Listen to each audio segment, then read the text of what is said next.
우리가 지난주부터 예수님께서 마태복음 5장부터 7장에 걸쳐 말씀하신 산상수훈에 관한 이야기를 한 주씩 나누어 듣고 있습니다.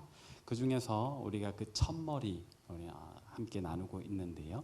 소위 팔복이라 지칭하는 우리에게 복을 선언하신 예수님의 말씀을 우리가 살펴보고자 합니다. 예수님께서는 산 위에서 무리들을 교훈하셨는데요. 우리 지난주에 선포하셨던 복이 무엇이죠?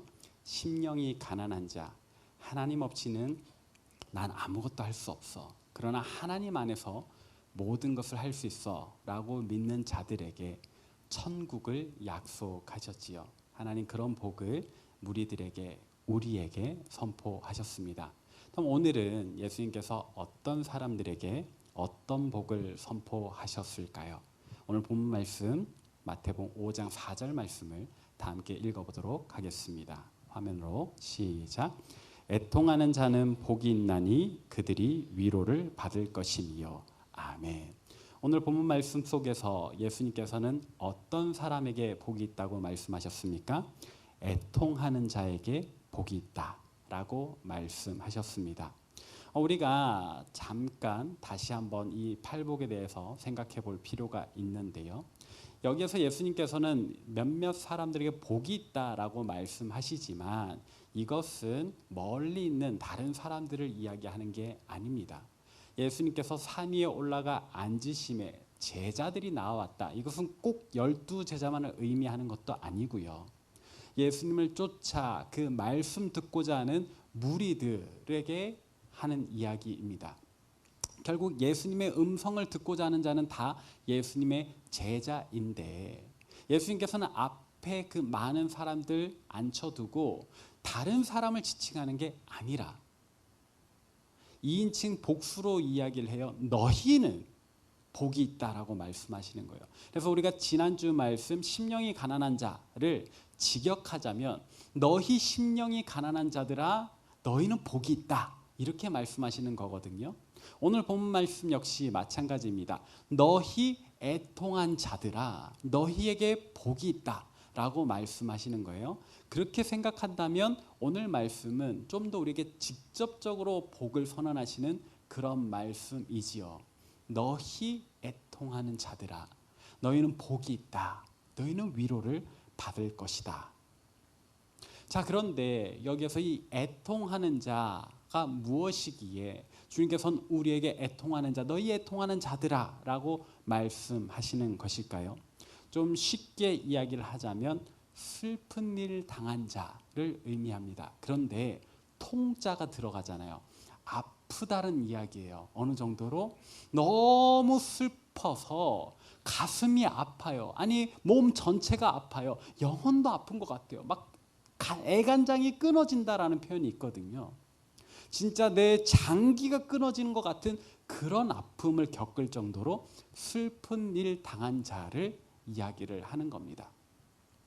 구체적인 예를 한번 들어볼까요? 이 애간장 끓는 슬픔을 당한 사람이 누구인가?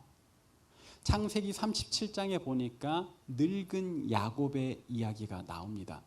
이 창세기 37장에서 야곱은, 그것도 나이가 많은 야곱은 어떤 일을 당했는가? 아들이 12명 있어요. 근데 12명이 친하지 않아요. 특별히 요셉이라고 하는 아들이 그 형들에게서 미움을 받습니다. 이 형들이 요셉을 얼마나 미워했든지 세상에 형들이 동생을 노예로 팔아버립니다. 요셉 개인의 입장에서는 다른 형이 아니에요. 친형들이 나를 갖다 팔아버리는 거예요. 이 세상에 이런 배신이 있나? 근데 그 아버지 야곱은 더 큰 배신을 당합니다. 무슨 배신이요? 형들이 자기 동생을 노예로 팔아놓고 아버지한테 뭐라고 이야기를 하는가? 요셉이 입고 있던 옷을 찢어요. 그리고 짐승의 피를 묻힙니다. 그러고서는 마치 모르는 일인 척 아버지에게 가지고 와서 아버지 우리가 들에서 이 옷을 발견했는데 당신의 아들의 옷이 아닌가 확인해 보십시오라고 이야기를 해요. 우리 동생 요셉의 옷인 것 같아요 라는 말을 하지 않아요. 당신의 아들 동생 취급을 하지 않는 겁니다. 그러면서 한번 당신 아들이 살았나 죽었나 확인해 보라고 들이밀어요. 그 끔찍한 옷을 받아드는 야곱이 이야기를 합니다. 내 아들 맞다. 내 아들 옷이 맞다. 내가 그 생일날 선물했던 그 예쁜 옷 맞네. 진짜 내 사랑하는 아들이, 제일 사랑하는 아들이 들에서 죽어버렸구나. 그때 슬퍼하던 야곱, 자기 아들, 가장 사랑하는 그 자녀의 죽음을 슬퍼하던 야곱을 묘사할 때 이 애통이라는 말을 써요. 자식 잃은 슬픔. 부모에게 그보다 더 큰 슬픔이 어디 있을까? 사랑하는 이의 슬픔, 내 마음으로 낳은 이 아들의 죽음. 그때 사용하는 단어가 애통이라고 하니, 오늘 본문 속에서 예수님께서 너희 애통한 자들아 라고 이야기를 하시는 거 보니까 이런 생각을 해봄직합니다. 지금 예수님 앞에 나온 사람들이 다 그렇게 자녀 잃은 사람들인가? 아니요, 우리가 그렇게 생각하기는 어렵습니다. 다만 지금 예수님 앞에 나온 이 사람들의 살아가는 삶의 자리를 한번 생각해 보죠. 나라는 없습니다. 로마의 지배 아래 식민 생활을 하고 있는 사람들. 특히나 이렇게 예수님을 쫓아다녔던 그들을 향하여 성경은 눌린 자, 갇힌 자, 억압받는 자, 병든 자, 아픈 자, 가난한 자라고 이야기를 하거든요. 그런 표현들을 미뤄볼 때 오늘 예수님 앞에 있는 사람들은 정말 가진 것 하나 없는 사람들이에요. 어딜 가든지 삶이 녹록지 않은 힘겨운 인생을 사는 사람들인 거예요. 그 속에서 하루하루 애달아하며 아파하며 사는 사람들인 거예요. 그런데 그런 사람들, 그런 삶의 자리를 예수님께서 이해하시는 거죠.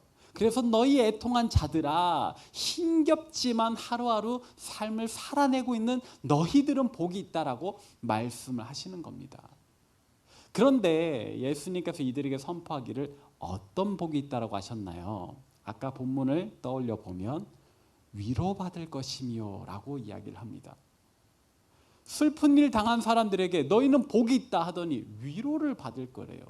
이 무슨 말장난인 것 같은 말씀하시는 걸까? 슬픈 일 당한 사람이 위로받는 건 당연한 일 아닌가요? 그런데 이걸 복이라고 말씀하시더니 예수님 지금 농담하시는 것일까요? 아니요, 그렇게 볼 수는 없습니다. 왜요? 여러분 생각해 보십시오. 슬픈 일 당한 사람들 모두가 위로를 받을 수 있던가요?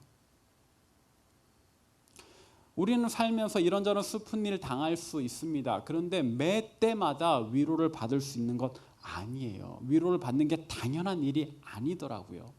어쩌면 우리가 우리의 편 들어주는, 우리의 사랑하는, 우리를 사랑해주는 사람들이 옆에 늘 있어서 위로를 받아왔기에 사실 그 자체가 복인데 너무 당연하게 여겨져서 복이라 생각하지 않아서 이것이 말장난처럼 느껴지는 것일지도 모르겠습니다. 그러나 세상에는 슬프다 못해 애간장 끊어지는, 장기가 끊어지는 것 같은 아픔을 겪는데도 위로받지 못하는 사람들이 있어요. 그런 사람들의 이야기, 그런 사람들의 상상을 엮어서 만든 소설이 있습니다. 가조 이시구로라고 하는 작가가 쓴 소설인데요. 제목이 위로받지 못한 사람들이에요. 위로받지 못한 사람들이 있대요. 그런 사람들의 이야기를 엮었더니 영미문학에서 베스트셀러가 돼버렸어요. 또 죽음의 수용소라는 책이 있습니다. 우리 인생서가 가운데 책장에 이렇게 놓여져 있는데 아까 누가 35쪽까지 읽고 무거워서 덮었다라고 하는 그 책인데요. 그 책을 쓴 빅터 프랭클린 본인이 이 죽음의 수용소, 2차 세계대전 때 나치의 그 죽음의 수용소에 있었던 사람입니다. 이 사람은 이렇게 이야기를 해요. 잔인한 수용소 생활과 무서운 가스실로 인해서 사랑하는 아내와 자녀를 잃은 사람들은 점차 양심을 잃어가고 현실에 무감각해졌다. 같은 수용소에서요, 두 그룹으로 매일 나누어지는 겁니다. 어떤 그룹? 좀 더 계속해서 일할 수 있는 사람과 일하지 못하는 사람으로 나눠지는 거예요. 일하지 못하는 사람들, 아프고 병들고 그렇게 쓰러진 넘어진 사람들은 어디로 보내질까요? 가스실로 보내지는 겁니다. 거기서 생을 마감하는 거예요. 어제까지 함께 이 고통을 이겨내보자 했던 동료가 죽어나가는데 오늘 나는 어떤 마음을 가진다? 슬퍼하고 애달하기보다는 내가 가스실로 보내지 않았음에 안도하는, 이미 내 사랑하는 아내와 자녀가 그렇게 죽었음에도 불구하고 더 이상 아프지 않게 되는 그런 무감각에 빠지게 되었다라는 겁니다. 사랑하는 여러분, 이렇게 본다면요, 사람이 얼마나 힘든 상황에 놓여지는가에 따라서 위로를 수용하지조차 못하는 상태까지 넘어가게 되는 걸 우리가 알 수 있잖아요. 그렇게 본다면 슬픈 일 당한 자에게 위로가 주어진다, 그 위로를 받을 수 있다라는 것은 정말 복인 것 같습니다. 그런가 하면 오늘 예수님께서 선포하시는 우리가 받을 복, 그 위로의 복이 그냥 단순히 괜찮니? 많이 아프지? 그런 정도의 위로일까? 아니라는 겁니다. 그러면 예수님께서 우리에게 복이 있다 하시며 선포하시는 그 위로는 어떤 위로인가? 고통스러운 우리의 삶, 어느새 다쳐버리고 무감각해져버린 우리의 심령을 뚫고 들어오시는 하나님의 위로다라고 말씀을 하시는 겁니다. 우리가 오늘 본문인 마태복음 5장 4절 세 번역판으로 다시 한번 더 읽어보십시다. 시작. 슬퍼하는 사람은 복이 있다. 하나님이 그들을 위로하실 것이다. 하나님이 그들을 위로하실 것이다. 그렇다면 우리 하나님의 위로는 어떤 위로일까요? 시편 119편 50절 함께 읽어보십시다. 시편 119편 50절 제가 읽어드리겠습니다. 시작. 이 말씀은 나의 고난 중의 위로라. 주의 말씀이 나를 살리셨기 때문이니이다. 아멘. 자, 방금 읽은 이 시편 119편의 말씀에 주의 말씀은 어떤 위로라고요? 내 고난 중의 위로다. 주의 말씀이 나를 살리셨다라고 이야기를 해요. 이 시편 119편을 쓴 사람이 어떤 고난 중에 있는지는 몰라요. 그러나 그는 죽음을 생각했던 것 같아요. 내가 더 살아서 무엇하나? 나 그냥 죽어버릴래 하는 좌절과 절망 속에 있었는지도 모르겠어요. 그런데 그때 그의 귀에 하나님의 음성이 들리는 겁니다. 주의 말씀이 들려오는 겁니다. 그 말씀을 듣고 그가 다시 살기를 결심하는 거예요. 주의 말씀이 나를 살리셨다라고 우리에게 고백하네요. 우리 하나님의 위로는 그렇게 좌절과 절망 가운데 있는 우리를 다시 살리시는 하나님의 위로인 줄 믿습니다. 모든 것을 포기해버리고 우리 몸속에 우리 마음속에 에너지 한 줌 찾아볼 수 없을 그때에 감당치 못할 새 힘을 불어넣어 주시는 그런 하나님의 위로인 줄로 믿습니다.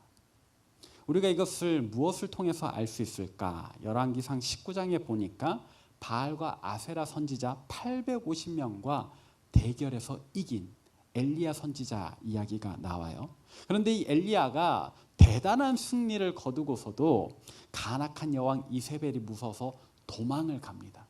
근데 그가 도망가는 길에 너무 지친 거예요. 좌절이 되는 거예요. 낙담하는 거예요. 내가 이렇게 살아서 무엇할까라는 마음을 먹거든요. 모든 것을 포기해버리는 그때에 그는 이렇게 이야기를 합니다. 열왕기상 19장 3절 4절 같이 읽어볼게요. 시작. 그가 이 형편을 보고 일어나 자기의 생명을 위해 도망하여 유다에 속한 브엘세바에 이르러 자기의 사환을 그곳에 머물게 하고 자기 자신은 광야로 들어가 하룻길쯤 가서 한 로뎀나무 아래 앉아서 자기가 죽기를 원하여 이르되 여호와여 넉넉하오니 지금 내 생명을 거두시옵소서. 나는 내 조상들보다 낫지 못하니이다 하고 자기 자신은 광야로 들어가 자기가 죽기를 원한다. 여호와여 넉넉하오니 지금 내 생명을 거두시옵소서. 이게 엘리야가 했던 기도예요. 기도. 거창한 믿음 없어요. 대단한 믿음 없어요. 그냥 삶의 마지막이기를 원하면서 하나님 가장 싫어하실 기도를 하는 겁니다. 여호와여 됐지 않습니까? 나 이만큼 했으면 할 만큼 한 거 아닙니까? 그냥 나 데려가 주세요. 전 더 하기 싫어요. 하는 거거든요. 완전한 절망에 빠져 있는 엘리야에게 하나님 어떻게 역사하시는가? 열왕기상 19장 5절부터 8절 같이 읽습니다. 5절부터 8절 시작. 로뎀나무 아래에 누워 자더니 천사가 그를 어루만지며 그에게 일어나되 일어나서 먹으라 하는지라. 본즉 머리맡에 숯불에 구운 떡과 한 병 물이 있더라. 이에 먹고 마시고 다시 누웠더니 여호와의 천사가 또다시 와서 어루만지며 이르되 일어나 먹으라. 네가 갈 길을 다 가지 못할까 하노라 하는지라. 이에 일어나 먹고 마시고 그 음식물의 힘을 의지하여 40주 40야를 가서 하나님의 산 호렙에 이르니라. 아멘. 지금 엘리야가 지쳐서 그 마음이 낙담돼서 광야로 들어가 하룻길쯤 들어가 자기 스스로 그렇게 기도했잖아요. 하나님 죽여주십시오. 그리고는 지쳐서 잠이 들었을 때 하나님의 천사가 그를 찾아왔습니다. 그리고 어떻게 했다고요? 어루만지며 그의 머리 쓰다듬어주며 엘리야야 힘들지? 배고프지? 너 일단 일어나서 이 떡과 물 좀 먹으렴 마시렴. 그걸 먹고 나서도 엘리야의 마음이 풀어지지 않아요. 힘이 샘솟지 않아요. 그래서 다시 잠이 드니까 천사가 또 한 번 찾아와서 아까와 마찬가지로 아니 더 사랑스럽게 더 위로되게 그를 쓰다듬어주며 엘리야야 일어나서 먹으렴. 네가 가야 할 길이 아직 있어. 다 못 갈까 봐 내가 다시 준비했단다. 이거 먹고 힘내서 달려가 보자 라고 이야기를 하는 거예요. 여러분 이 이야기에서 기억하십시오. 하나님 지쳐 나가 떨어져 버린 엘리야에게 나 여기 있으니까 여기까지 오렴 하는 것이 아니라 그에게로 찾아오셔서 그를 만져주시며 그를 먹이시며 새롭게 일어날 힘을 그 자리에서 공급해 주시는 거거든요. 이것이 하나님의 위로예요. 우리가 어디에 있든지 간에 엘리야가 광야로 들어가 하룻길쯤 갔다 자기 사원도 내두고 갔다라는 거 혼자 못 찾을 누구도 못 찾을 그런 곳으로 가서 죽겠다라는 마음이었거든요. 근데 바로 거기를 하나님이 찾아오셨다라는 거예요. 이런 생각을 해볼 수 있죠. 엘리야가 어디를 가든지 이미 하나님 그와 함께하고 계셨다. 하나님의 눈은 그를 바라보고 계셨다. 한시도 그를 떠난 적이 없었다. 그게 하나님의 위로라고요. 누군가는 이런 질문할 수도 있겠습니다. 겨우 그 정도로 위로가 될 수 있겠습니까? 자식 잃은 슬픔, 아까 야곱이 당했다고 했는데 현실 속에서도 그런 아픔을 겪는 이들이 있는데 그냥 밥 먹여주고 쓰다듬어주고 하는 그 정도로 위로라고 할 수 있을까? 우리 하나님의 위로는 그 어떤 고통도 능히 회복시킬 수 있는 위로인 줄 믿으시길 바랍니다. 자녀 잃은 슬픔이요? 우리 하나님 왜 안 당하셨어요? 당하셨죠. 저와 여러분을 위해 자기 외아들 독생자 예수 그리스도를 이 땅에 주셨고 우리 손에 찢기게 내어주셨지 않습니까? 실제로 우리의 손이 그를 찢어버렸지 않습니까? 자녀 잃는 고통을 우리 하나님 겪으셨어요? 그러기에 이 땅에 하나님이 위로하지 못할 고통은 아픔은 없는 겁니다. 그 하나님의 위로가 참으로 우리를 향해 있음을 여러분 믿으시길 바라요. 그 하나님의 위로가 이 땅의 모든 슬픔 당한 이들을 위로하시는 줄 믿으시길 바라요. 저는 어느 순간부터인가 4월이 되면 마음이 아픕니다. 우리 모두가 그럴 거라 생각합니다. 10년 전이었던 것 같아요. 기쁘게 설레는 마음 안고 수학여행을 떠났던 아이들을 난데없이 차가운 바다에 묻은 부모들이 있잖아요. 하나님께서 그 부모들의 마음을 위로하시는 줄로 믿습니다. 5월에도 있죠. 재작년이었던 것 같아요. 잠깐 나갔다 오겠다던 자녀들이 이태원에서 목숨을 잃었다라는 소식을 들은 부모들도 있잖아요. 하나님께서 그들의 마음도 위로해 주시기를 소망합니다. 어떻게 위로할 수 있을까? 우리는 할 수 없겠지만 우리 하나님께서는 그들의 마음을 어루만져 주시고 또 다른 의미의 새 소망을 주시기를 소망합니다. 이제 우리의 이야기로 돌아와서 우리 하나님 위로는 그렇게 우리가 어떤 상황에 있는지를 정확히 아시는 위로, 우리가 다 깨닫지 못해도 이미 우리를 향해 있고 우리와 함께하고 있는 그런 사랑의 위로라는 사실을 여러분 기억하시길 바라요. 예수님께서 오늘 본문 속에서 너희 애통하는 자들아 너희에게 복이 있다. 하나님이 너희를 위로하실 것이다. 라고 선포하실 때 정말로 그들의 삶의 형편이 어떠했든지 그들은 하나님 앞에 새로운 소망을 얻었을 거거든요. 오늘 우리도 그러길 바랍니다. 우리가 살아가는 우리 삶의 현장이 어떻든지 간에 얼마나 힘들지 간에 하나님께서 우리에게 부어주신 그 위로의 손길은 커요. 깊어요. 넉넉해요. 여러분들은 온전히 하나님께 내어 맡겨 보십시오. 하나님의 위로의 손은 단 한순간도 여러분을 떠나지 않고 지쳐 잠든 여러분들을 쓰다듬어 주실 겁니다. 그리고 여러분들에게 다시 일어날, 다시 살아갈 새 힘을 불어넣어 주시리라 믿습니다. 제가 좋아하는 찬양 중에 이런 찬양이 있어요. 여러분들도 좋아하실 텐데 이 찬양 가사를 우리 같이 한번 읽어보면 좋겠습니다. 함께 읽습니다. 시작. 혼자서만 세상을 사는 듯이 주가 멀어 보이기만 할 때 우리는 바라보아야 하네. 우리에게 오셨던 그 주님을. 주님이 우리의 아픈 마음을 아시네. 가까이서 우리의 아픔에 공감하시네. 우리 가운데 찾아오셨던 그 주님이 우리의 모든 상황에 공감하시네. 위러브의 공감하시네라는 찬양입니다. 이 찬양의 가사가 참 많이 위로가 되었어요. 저에게도.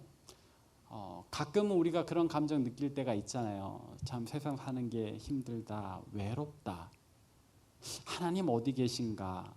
왜 내 기도 안 들어주시나? 그렇게 주님이 멀어 보일 때, 멀리 계시는 것 같을 때가 있잖아요.